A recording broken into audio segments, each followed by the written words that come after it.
12 जूनला महाराष्ट्र फाईल्स नावाची एक Marathi film all over Maharashtra release झाली आणि ही फिल्म बघण्यासाठी मी 2 वेळा तिकीट बुक केले आणि दोन्ही वेळा शो कॅन्सल झाले बिकॉज ऑफ नो ऑडियन्स. या फिल्मचं नाव आहे महाराष्ट्र फाईल्स, जी महाराष्ट्रामध्येच नाही चालली.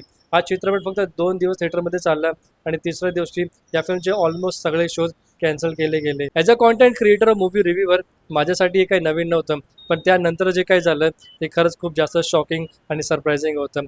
फर्स्टली या फिल्मच्या मेकर्सने सिक्वल अनाऊन्स केला even after knowing that part 1 disaster ठरला. नंबर 2, या फिल्मच्या मेकरने अजून एक पोस्टर रिलीज केला ज्यामध्ये त्यांनी असं सांगितलं की या फिल्मने 3 दिवसामध्ये 20 करोडचा बिझनेस केला आहे.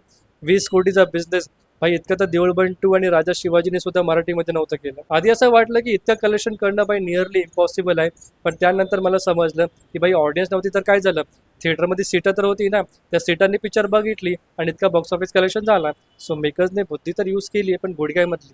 या फिल्मचं नाव आहे द महाराष्ट्र फाईल्स, ज्यामध्ये महाराष्ट्रातील पॉलिटिक्सला एक्सपोज केले. तर आपण पण एक चित्रपट बनवूया, त्याचं नाव असेल द मराठी इंडस्ट्री फाईल्स आणि आपण मराठी इंडस्ट्रीला आता एक्सपोज करूया.